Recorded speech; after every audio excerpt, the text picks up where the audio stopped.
প্রথমে ভয় পেলেও মহিলাটির নিরসল জবাবে আমার ভয় এতক্ষণে কেটে গেছে। এই মহিলাটিকে আমার খুব ভালো লাগছে।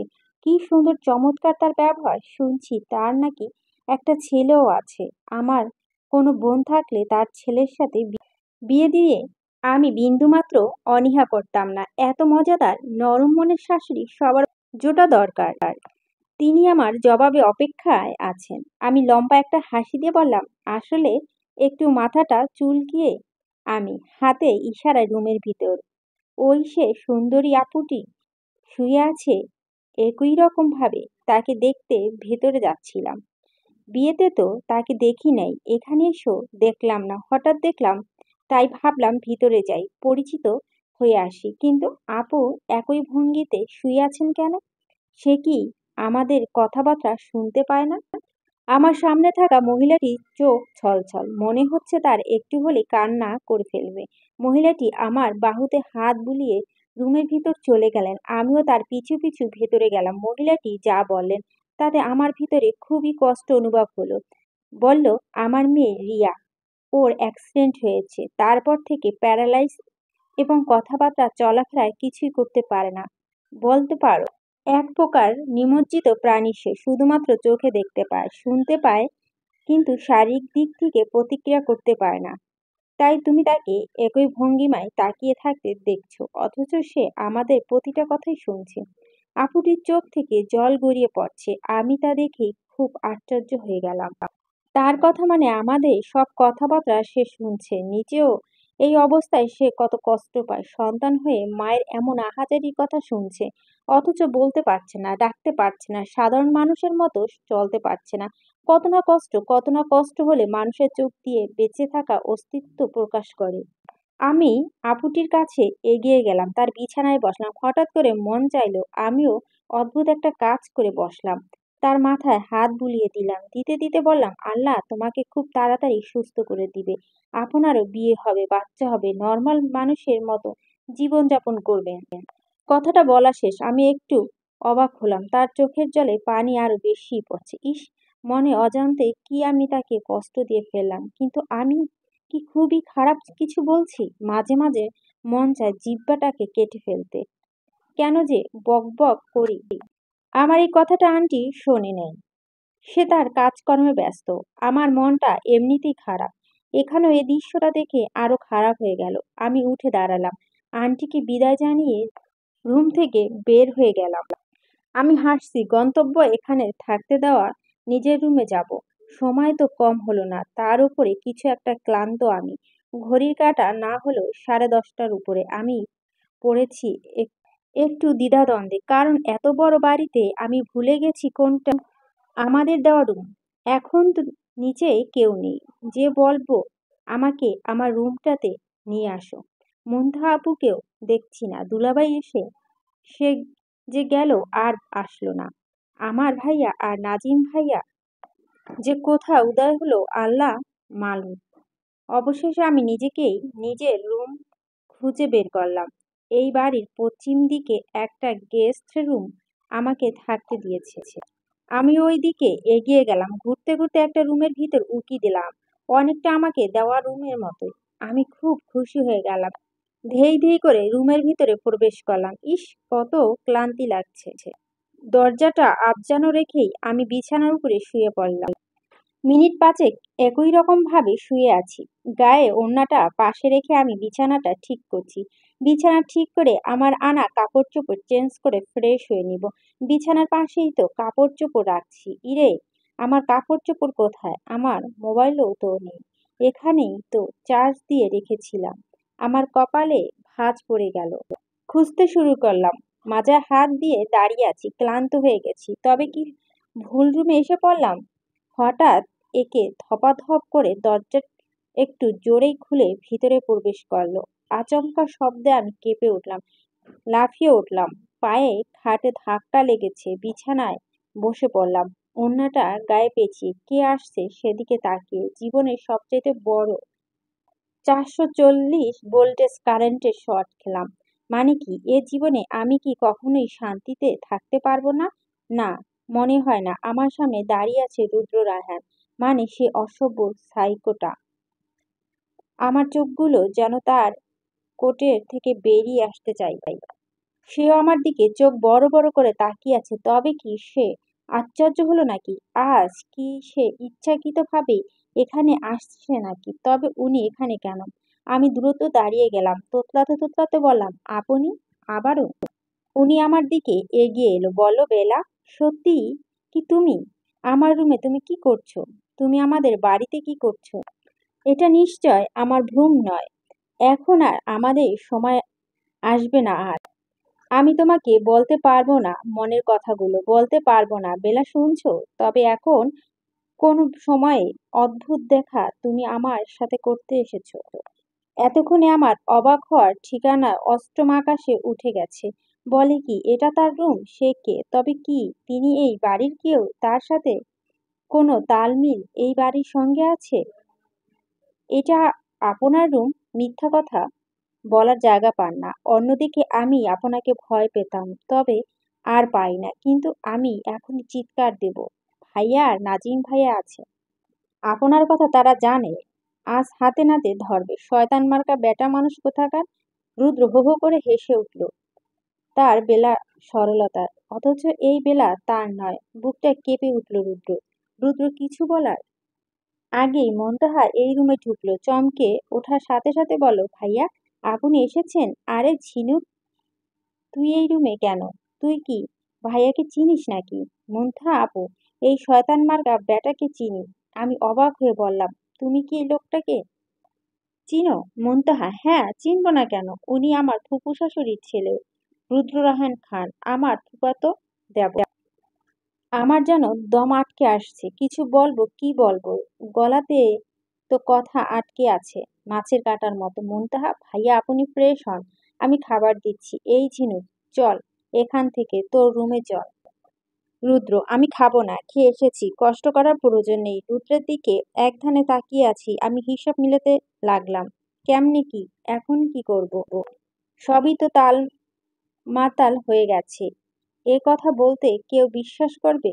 করলেও প্রমাণ কোথায়? ওনার প্রতিটা কাজই তো সূক্ষ্ম ছিল। গোলকধাঁধা আটকে গেছি এখন। মুগ্ধা আপু এগিয়ে এসে আমার হাত ধরে আমি কেঁপে উঠলাম। কল্পনা জগৎ থেকে বাস্তবে ফিরে এলাম। মুগ্ধা আপু হাত ধরে টেনে রুমের বাইরে নিয়ে গেল। যেতে লাগলো। দরজার কাছে আসতে রুদ্র বলল, বেলা, 11টার দিকে একটু ছাদে এসো, হয়তো শেষ কথা। কথাটা সে আস্তেই বলছে। আমার মনে হয় না মুগ্ধা আপু শুনছে। শুনলে সে তো অবশ্যই প্রশ্ন নিক্ষেপ করতো। আমি মুগ্ধা আপুর পিছু পিছু আমাকে আমার রুমে দেখিয়ে মুনতাহা আপু চলে গেল। অনেকক্ষণ ধরে রুমের ভিতর চুপচাপ বসে আছি। ঘড়ির কাঁটা 11টা।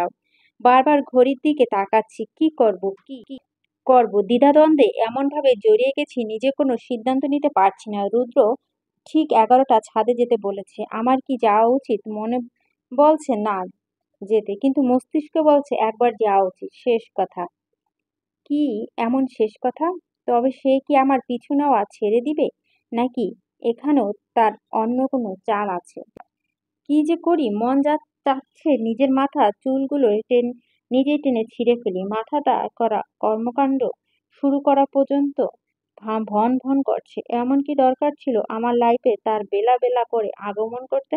শালা শিম্পাঞ্জি কোথাকার! এমনিতেও আমি সময় পেলাম না সমুদ্র ভাইয়ের সাথে কথা বলার জন্য। এই সাইকো লোকটি আমি চিনি, তার পরিচয় আমি জানি। এটা এখনো জানানো বাকি আছে। উফ, কি অসহ্য দোটানায় পড়লাম রে বাপু। সবেমাত্র নতুন আত্মীয় হয়েছে তারা। এখন যদি বলি আত্মীয়র মধ্যে না আবার কোনো রকম ফাটল ধরে, ধ্যাত, জীবনটাই বেদনার।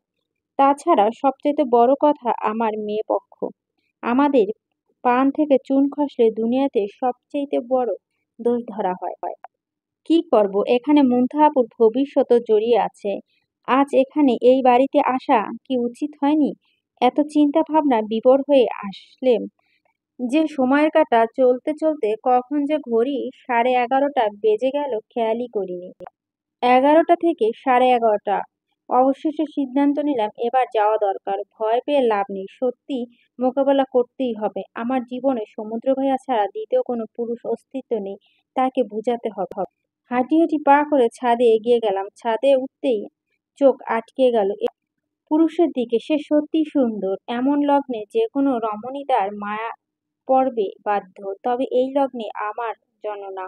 আমার মনে বাগানে প্রথম থেকে সমুদ্র ভাইয়ের বসবাস। আমার চোখে সমুদ্র ভাইয়া ছাড়া অন্য কেউ নিতান্তই সাধারণ লাগে। তাই আমি তার জন্য নয়, সে আমার জন্য নয়।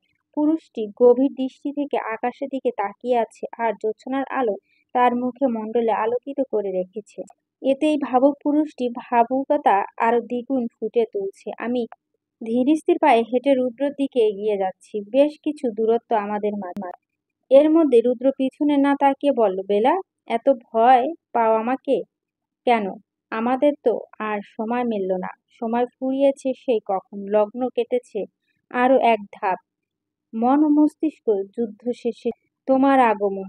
তবে এত নির্জরতা কেন? আমি স্থির হয়ে দাঁড়িয়ে রইলাম। আমার আগমন টের পেয়ে বড়ই অদ্ভুত তো।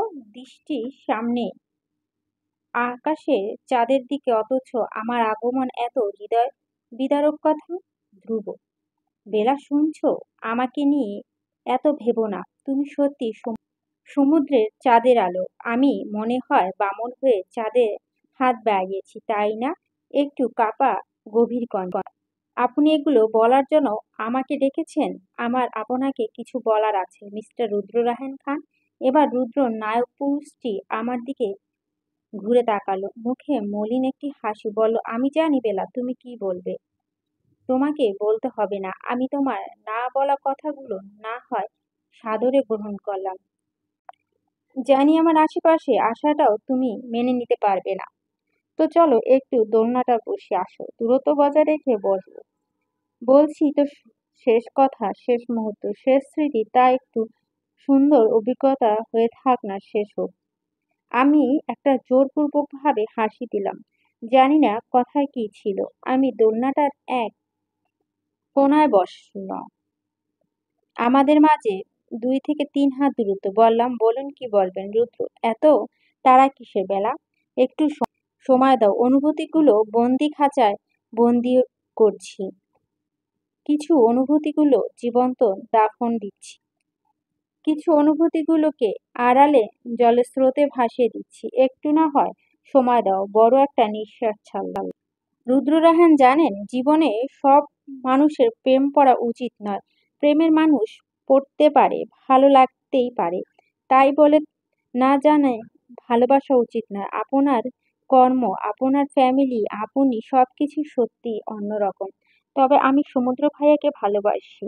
আমার জীবন থেকেও বেশি ভালোবাসি। বুঝ জ্ঞান হওয়ার পর থেকেই যে পুরুষটাকে রোজ কল্পনায় আঁকতে পছন্দ করতাম, পাবো না জেনেও ও পাওয়ার আর্জি বরের নিকট করতাম। এত বাধা বিপত্তির পর যখন তাকে পেয়ে গেলাম, কি করে তাকে না যাই বলেন? কি করে তাকে ছেড়ে বেঁচে থাকি বলেন?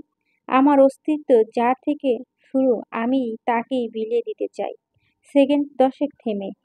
তা আমার বয়সের পার্থক্য 14 বছরের। বিয়ে হয়েছে আজ থেকে 4.5 বছর আগে, সমাজের কুলে অকুলে, অথচ সে চাইলে পারত এই বিয়েটাকে না মেনে নিতে। এতদিনে অন্য একটি মেয়েকে বিয়ে করে বউ বাচ্চার সংসার করতে এত কিছু স্যাক্রিফাইস করেছে যে পুরুষটা তার যৌবনের একাংশ লণ্ডভণ্ড করেছে আমি চোরের জন্য। তাকে কি করে ভুলি বলেন? যে আমাকে এত বেশি ভালোবাসে, এতটা, যে আমার থেকে দূরে সরতে শুধুমাত্র আমার ক্যারিয়ার, আমার শরীর সবকিছু ঠিক রাখার জন্য, আমার অজান্তে আমার ভালো জন্য তার ভালো থাকা বিসর্জন দিয়েছে। তার সাথে অতুলনীয় আপনি, নিতান্তই ধুলোবালির মতো। আপনি হুট করে জুড়ে এসেছেন, আর আমি নামক প্রিয়তমাকে নিজ হাতে গঠন করেছেন, ভিন্নতা বুঝছেন।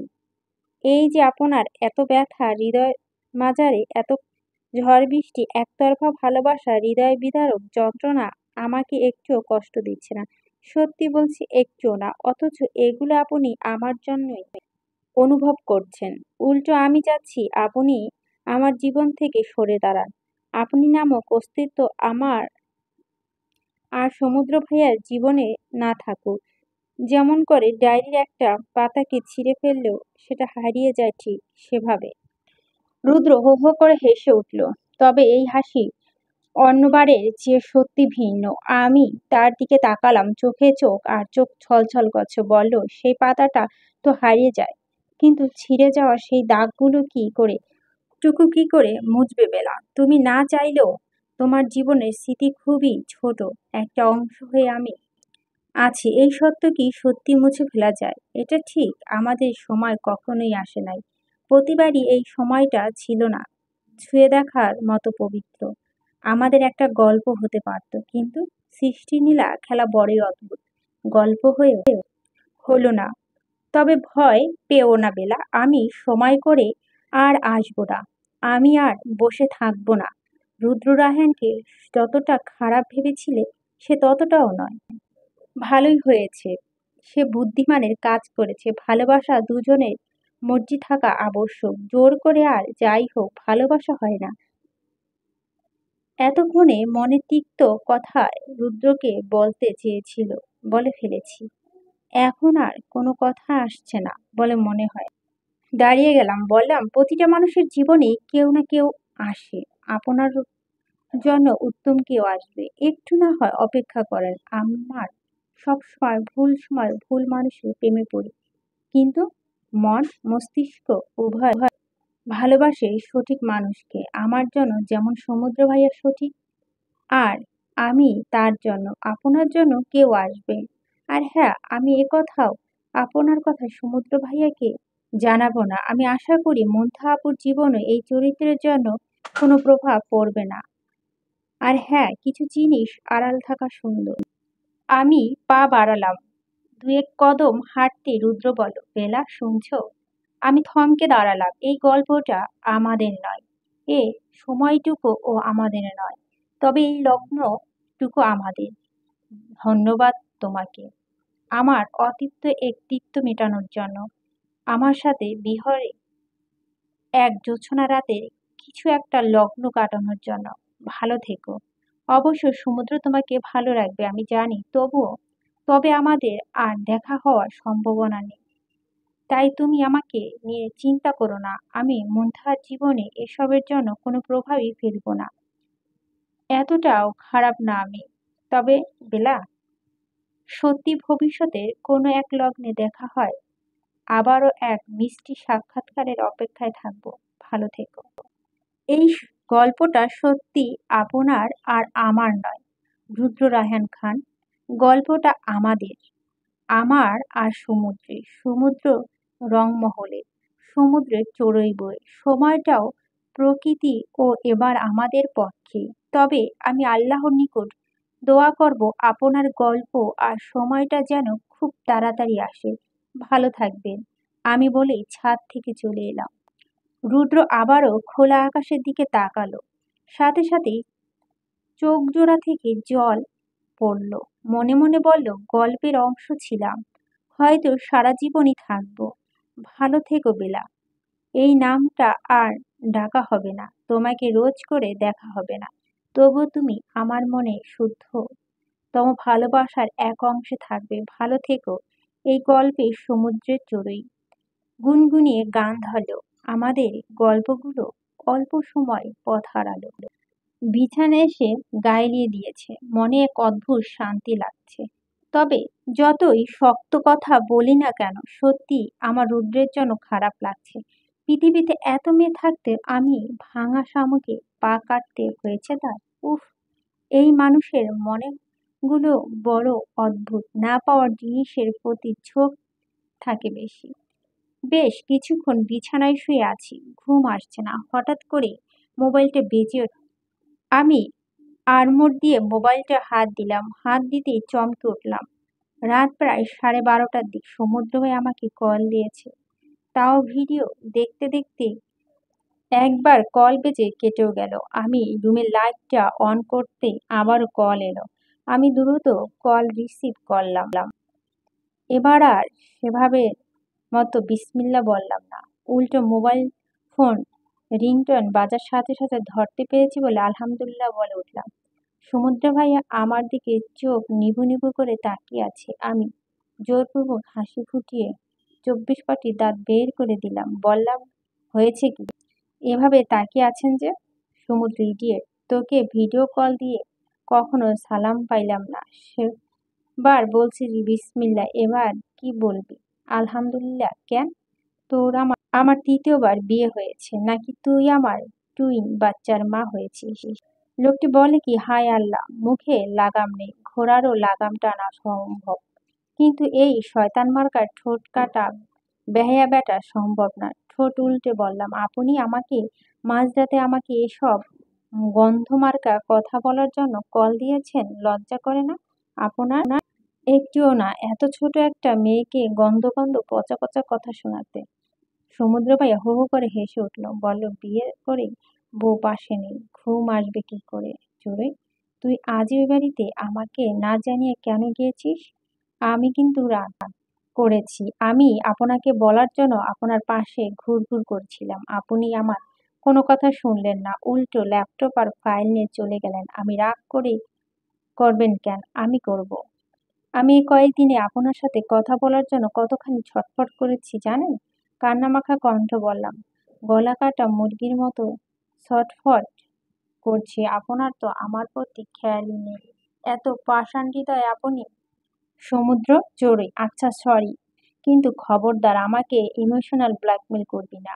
না হয় এখন ওই বাড়িতে গিয়ে তুলে নিয়ে আসবো। তাছাড়া আমি পাষাণ হৃদয়ের ব্যক্তি। কালকের পর দেখবো কে কেমন, কে কতখানি ভালোবাসে।